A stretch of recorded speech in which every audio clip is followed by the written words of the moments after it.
Ladies and gentlemen, good afternoon, and thank you for finding the time to attend today's press conference. Of course, the top priority for the Baltic region lately has been in the energy sector, synchronization with the European continental grid. Hence, today's meeting of the Baltic Ministers and Polish representative.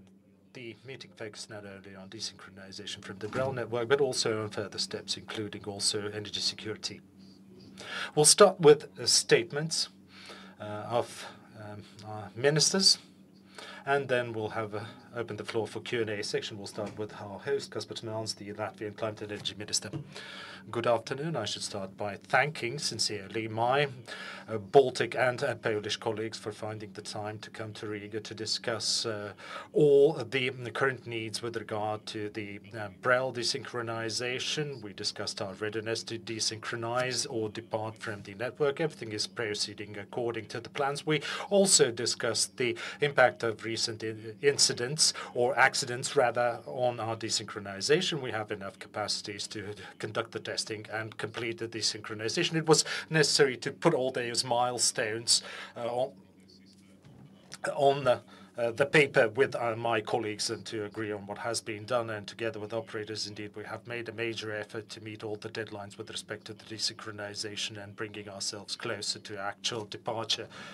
And it also shows that we are able to collaborate quite efficiently at the Baltic level on large-scale projects, tackling different challenges, overcoming those challenges in scope of the large-scale projects and meeting all the deadlines and proceeding with all the steps. This is a large-scale project indeed that started 15 years ago in 2009. We have indeed done a lot. I mean, it has required major effort, and we are now in the final stretch, at least, you know, on the final stretch. We're near the actual desynchronization. We are going forward together, aware of all the risks, also looking towards the future. We're also ready for the scenarios, for the different scenarios of Baltics being an energy island. We're ready for that. Actually, we are completely ready for that, and everything is proceeding according to plans. This is what I would like to specifically underline.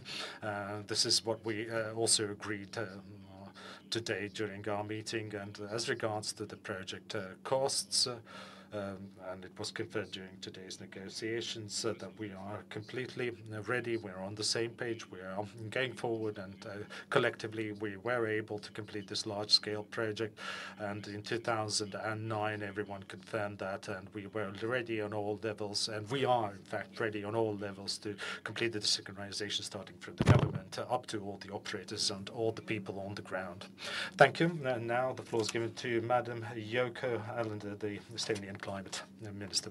Thank you, dear colleagues, for a very good discussion today, and thank you for the press to be here to get the news. We are indeed on the threshold of an historic step. We are making the synchronization to the European frequency area to make our Baltic energy system fully secure and fully independent from the Russian control. We will control our energy system ourselves. We compare it to the energy Schengen. We want our electrons to move only between the partners who we fully trust. And this preparation shows us all that we really can trust each other. And also a huge thank you to everyone who has worked on the European level for this synchronization in the Baltics, also our Polish colleagues. And we can assure you that we are prepared also to our people in our countries. The synchronization is planned in a way that the people will not notice it. They will have a nice weekend doing their washing, and their lamps will not flicker, and we are prepared for all scenarios. Going further, when we will be synchronized fully with Europe, it is of utmost importance to also commonly protect our infrastructure. We live in a geopolitical situation of hybrid attacks, thinking about the recent events in the Baltic Sea, And we have jointly today written also a statement, a letter to the European Energy Commissioner of the importance of protecting this European critical infrastructure. Also, our cooperation, we look also to the future. We want to have more safe connections. It's in all our interest to have connections because they can help us bring the prices down. We have also discussed common dispatchable capacity market in the future from the 30s, which will help us optimize the energy system, and it is in the interest of our consumers to have reasonable electricity prices. So it's been a really fruitful discussion, and I would say with such partners, I feel very safe. Thank you. Liels paldies, Igaunijas ministrei. Lūdzu. Thank you, Madam Minister. Now the floor is given for the statement to the Žygimantas Vaičiūnas, the Lithuanian Minister for Energy. Paldies. That's really the case that I would like to continue with the words the Minister Yoko just recently said. This is the second meeting for myself with the colleagues, but I really trust the things on which we are discussing. This is really very close, frank, and open cooperation, and I think this is really, with the synchronization project, we are just opening the new page for our further cooperation. So indeed, the synchronization, the isolated mode, and also the synchronization with the continental European network, this is the historical project per se. Because, of course, a lot of efforts has been made to implement the project. More than 50 years on the concrete actions on that stance. More than 40 projects, infrastructure projects, implemented within the Baltic States and also together with Poland. So this is really a historical project. And also, this is opening the new page for our future. Because we are connecting really trustful partners. And the purpose is that energy would not be used as a weapon. And that's the key purpose, and really we count on the TSOs, calculations and all the scenarios, so we are really looking to the future in a comfortable manner. Of course, all the scenarios are prepared, but this is, our societies can be calm that everything is under control. And concerning the timing, of course, it's 50 years of the implementation of the concrete projects, and this is only 40 days left till that moment. It is really, I would say, this is the celebration of the Baltic's Energy Independence Day. That will be really for sure.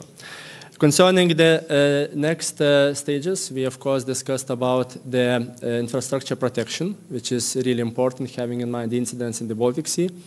And this element is really important, and today we have signed the letter to the European Commission, which is really goes on our joint cooperation and joint approach that this infrastructure should be protected. This is really important for our consumers, and of course we are looking forward, our target is to optimize the costs, and that's why the support from the EU would be very important. This is the long-standing program. This is not only about this year, this is about also the future, and looking forward to cooperate also with the Commission that we can safeguard the appropriate financing for that.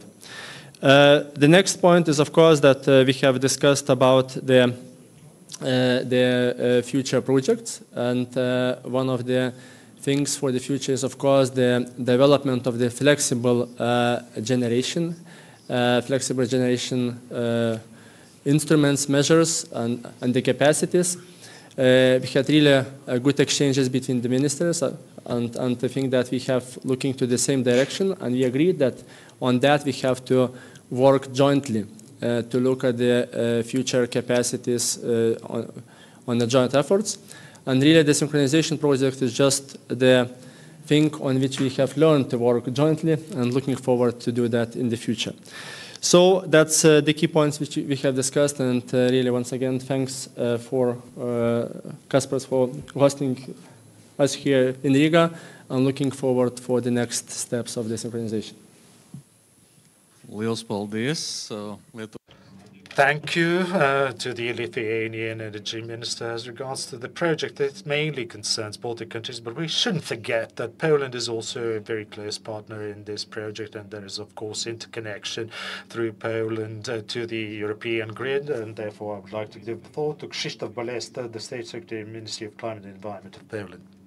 Very much, and thanks for Kaspars to actually rallying the troops and keeping us in check if everything is going well and according to plan, and it is. There's 14 days left, and we checked, verified everything is on track. I think if it wasn't for events like this, the public would probably not notice that anything is changing. So thank you for your interest and spreading the word on this event, because it's a symbolic event.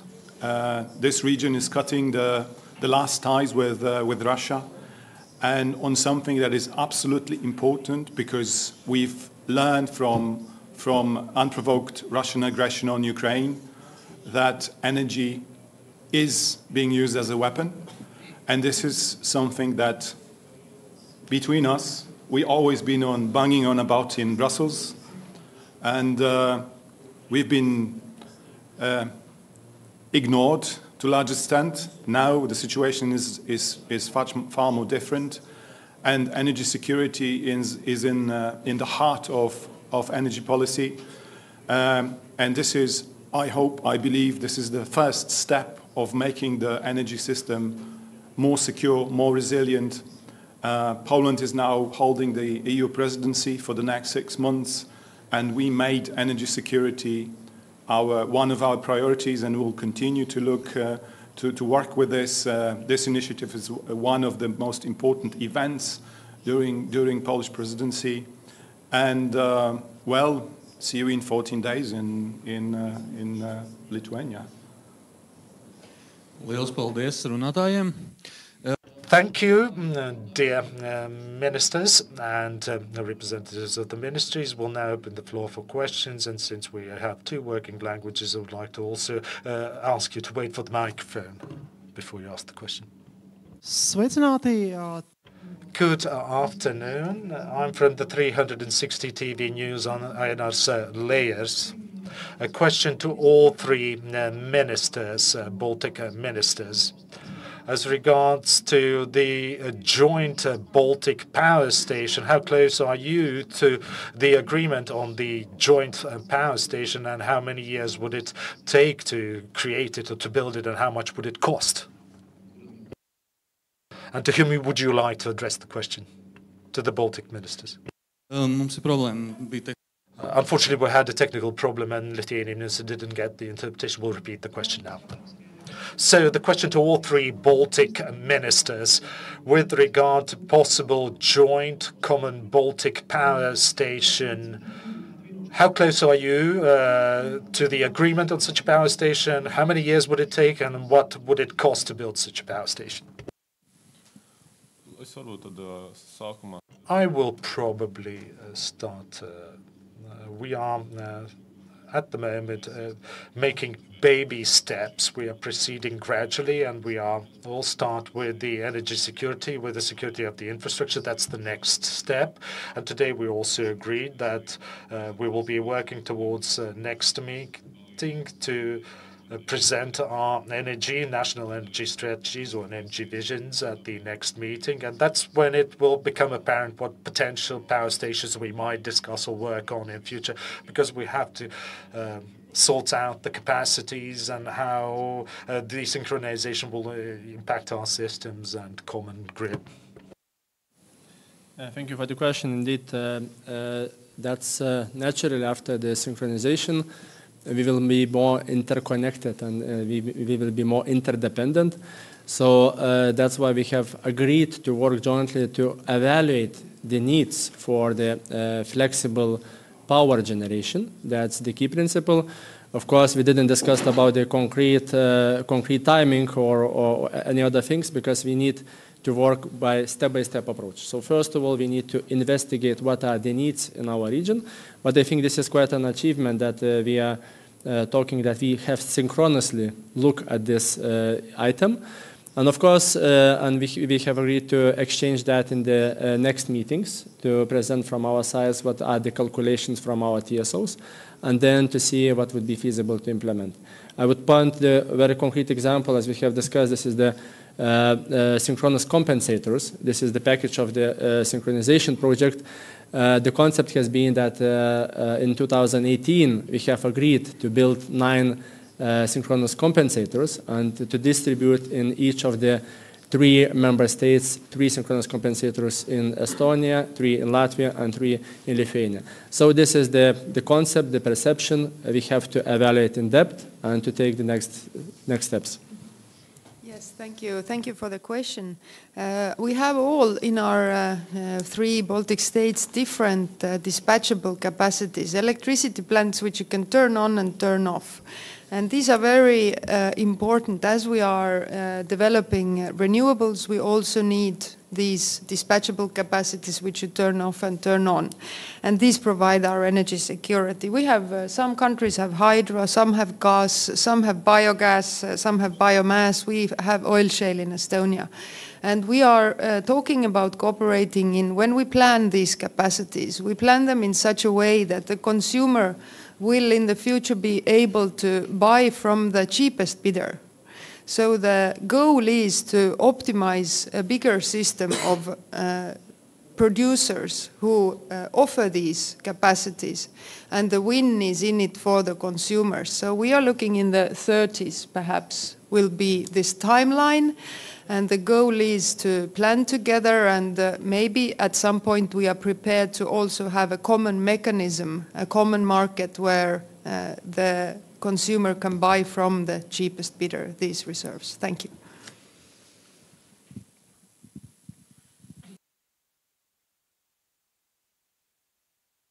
Ivo Butkevič from the TV3 News. I have a question to all 3 Baltic ministers.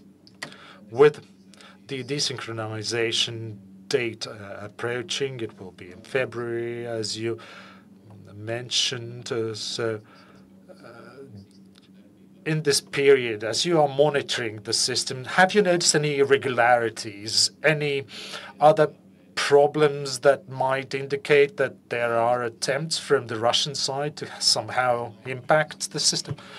So far, we haven't had any attempts to meddle with the system, no provocations, and therefore we are proceeding according to the plans that have been agreed previously. We are not going to deviate from these plans. There's no necessity, but we'll continue monitoring both the system, the network, and we will also monitor the infrastructure. If there will be any risks, any threats, we will also initiate or trigger Plan C. We have also reserved capacities that we need to be fully to become fully isolated for a while and to test everything. But there are no indications of any challenges, any threats, or any attempts to meddle with our system. And we have also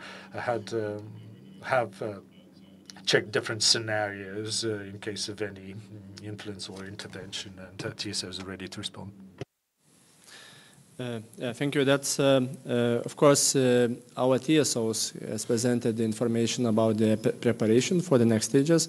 And, of course, we didn't have any of the indications about any attempts to have any of the impact for the synchronization project. On the technical level, it has been agreed on moving forward as planned. Of course, we have evaluated all the possible potential scenarios. That's the TSO's job. That's our responsibility to check these scenarios. So in any of the case, we are prepared for the synchronization with the continental European network. That's really prepared, and it might be some disinformation campaigns and so on, but that's really, our response is very clear that we have been prepared for the long term for that, and our system is strong as never before. And this is really no key issues or technical challenges is visible for the future. Yes, thank you for the question.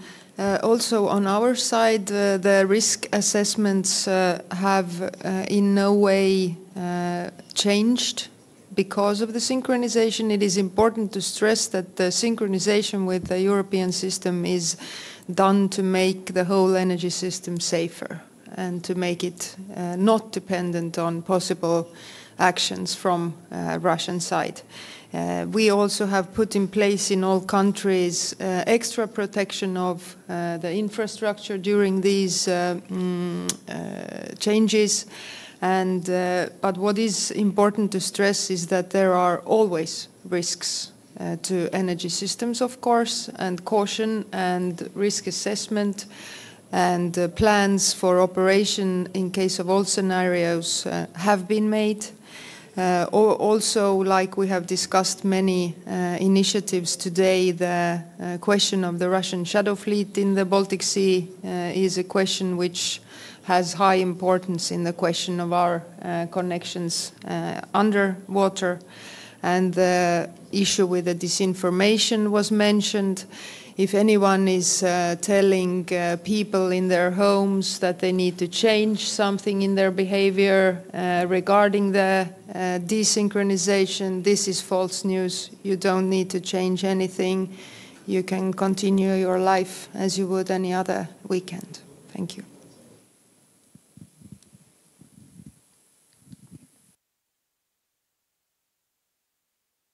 I have a question related. You mentioned, all of you, the incidents in the Baltic Sea we have seen. Some of you indicated they might be related to the synchronization. Do you have any new indications or maybe evidence related to it? And also, Estonian ministers, you mentioned just the extra protection you will have ahead of the synchronization. Could you get a bit more into detail what exactly you are doing to secure the lines? And given the incidents in the Baltic Sea, are you maybe having any ideas to build new landlines from Lithuania to Poland, for example, in order to keep capacities and security? Thank you.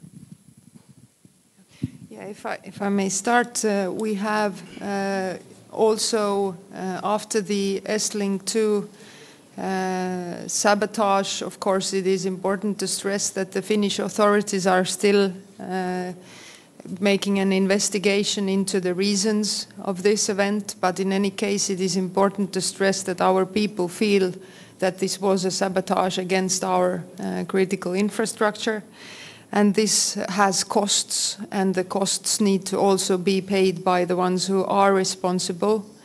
We have both enhanced NATO presence on the Baltic Sea. Our Prime Minister has suggested a memorandum of understanding with all the Baltic Sea states regarding the protection of underwater infrastructure.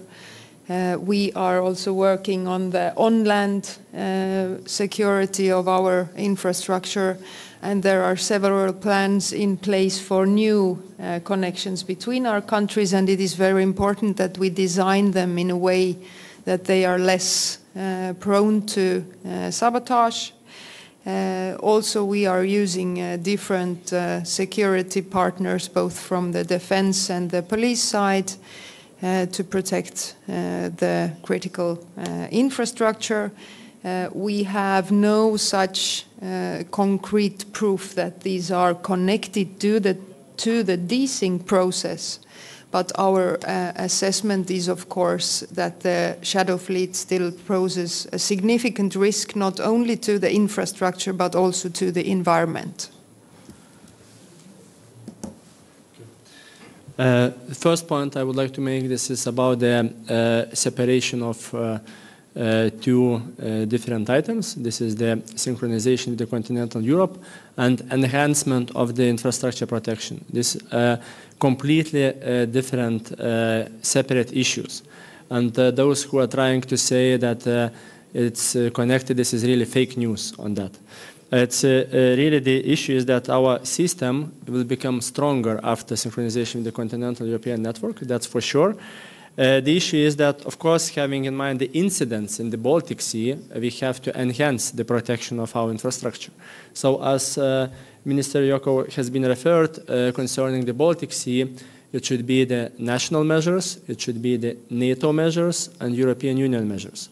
Concerning NATO, of course, we appreciate the enhanced vigilance activities of NATO forces. That's a really important measure.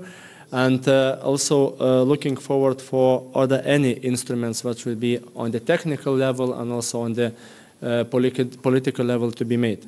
Concerning the on-land infrastructure, I can put the example of Lithuanian case. For 1 week, we have strengthened the protection of the Alytus substation and all the connected infrastructure, including the synchronous condenser. So now it's in the hands of the public safety services, and they are increasing the security for that. So as I said, this is really completely different items. But of course, as we are coordinating for the future, also our TSOs has to make a joint program for the infrastructure protection. And for that, of course, we will be looking for the appropriate measures to implement. To add to what my colleagues already mentioned, indeed, there will be another interconnection between Lithuania and Poland, the so-called Harmony link, which was already in pipeline and is proceeding according to the plans. I would like to, however, underline that this is not only about desynchronization from the BREL, but indeed we will have to continue to protect our infrastructure much more vigilantly also in future. That is what we are currently focusing on. And as was mentioned already, we have signed a joint letter to the European Energy Commissioner on what kind of safeguards we need and what kind of measures need to be taken in order to safeguard our infrastructure and also be able to restore the system as quickly as possible, and it requires many steps. And we indeed today agreed that we need to learn from our mistakes.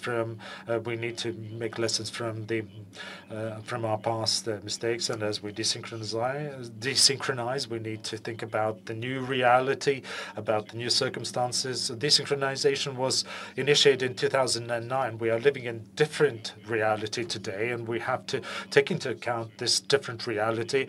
And as we plan the next or future interconnections, we need to take into account the latest data in order to make sure that our infrastructure is secure and is aligned with current geopolitical environmental landscape. Of course, there's two issues. You need to enhance protection of the existing infrastructure, and that is already in motion. We're doing it also on our side of the border. But another thing that requires more discussions going forward is how to design better infrastructure going forward. So it needs to be more resilient by design. And also we need to discuss how better make sure that we can fix things fast. Because that's already, it seems, we're not best prepared, which these events under the Baltic Sea just proved. Thanks. Good afternoon, Olaf Zvenings from the Latvian newspaper.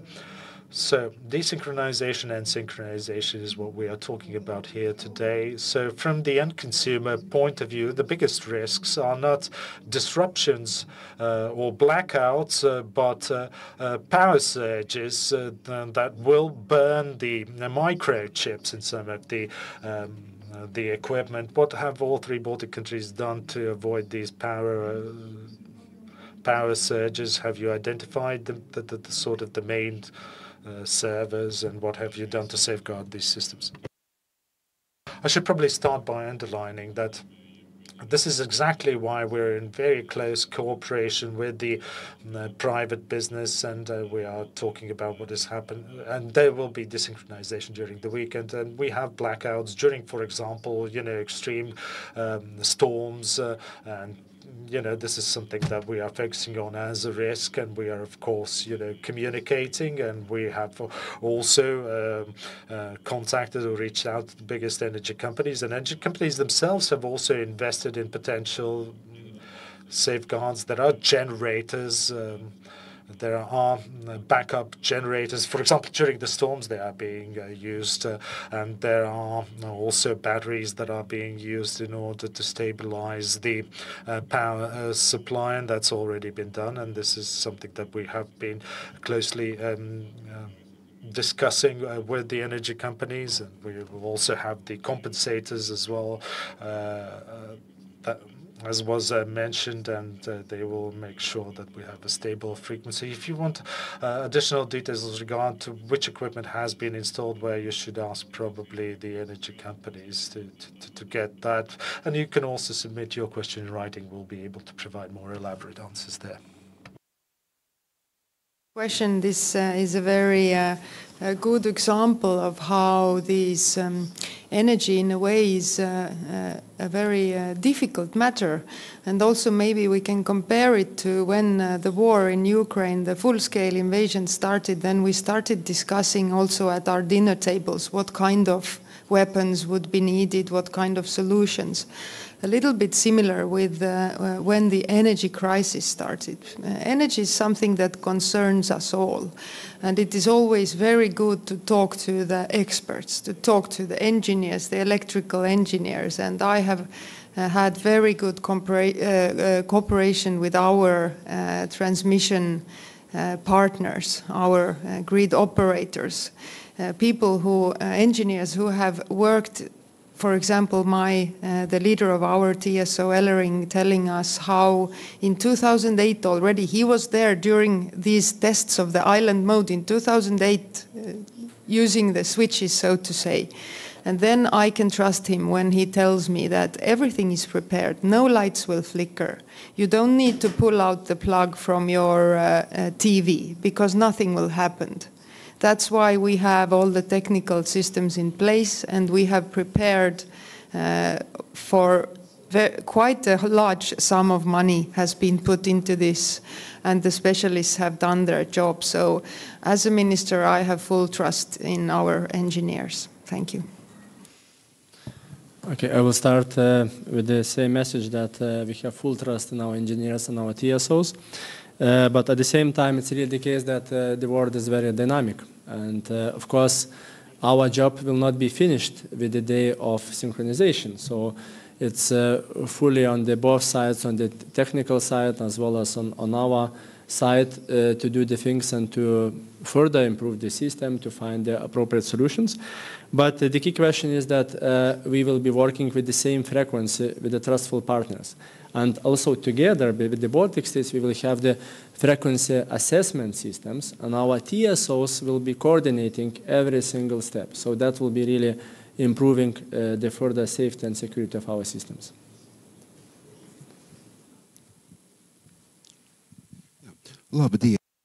Good afternoon, Ardens Kluins from the Independent newspaper. You mentioned a number of times that a lot has been done, a lot of money has been invested. What about the return on investment? So we're not talking about the point where the lamps or the bulbs might be flickering, but when you will get your electricity bill, will there be anything that will surprise them? And what about the price fluctuations? Will those affect the consumers? As Lithuanian minister, for example, mentioned that those are issues that are not connected. But we have energy prices rising again, might be rising again, and somebody might say that that's because of synchronization or desynchronization, although it might be caused by other reasons. And for example, all prices will fall and nobody will probably notice it. What is your evaluation, in all three Baltic countries? I should probably say that the prices are more influenced by the climate, by the weather conditions and other factors, and that is how energy prices form. But as a result of the implementation of these projects, this project has been implemented with quite significant funding from the European Union, and that is already included in the energy price. So we believe that the market might fluctuate, market price might fluctuate by some 5%. That's our estimate at the moment. But my colleagues already mentioned rightly that desynchronization should affect the market, shouldn't affect the market. for example, last year we had extreme weather conditions and the energy prices were rising. That's because of weather, and weather again might be the factor, but I wouldn't say that the desynchronization would be a factor. But as you correctly mentioned, energy prices are currently going down indeed, and the forecast for this year is that they will continue going down. Thank you. Thank you for that question. Indeed, the price of electricity is the most important question, I think, also next to the availability of the energy security. We have estimated that for the electricity prices, the desynchronization days, as was mentioned here, can have a very small effect in the beginning. When it comes to the cost of actually keeping these frequency reserves, we have estimated for the medium home consumer, this might mean a fee of around €1 per month. Also, when being in the Russian-Belarusian system, this has also cost us. Of course, in the last years, we have not paid this sum because we don't do transactions in rubles. We estimate that the cost of independency and security, this euro, is definitely worth it. Also, one point to make, how is the effect of having our own frequency reserves might actually, in the words of the energy experts, in the long run bring down the prices, as the dispatchable capacities, they can provide their services both to the frequency reserves but also to the usual electricity market, which can enable them to offer a somewhat lower price. But this is an estimate, and we will know more when the frequency reserve market has started. Thank you. Just to add on that, the highest cost is when you cannot trust the entities from which you are getting the reserves and the frequency. So that's why we are entering from that zone, from Russia, to the trustful partners in the EU.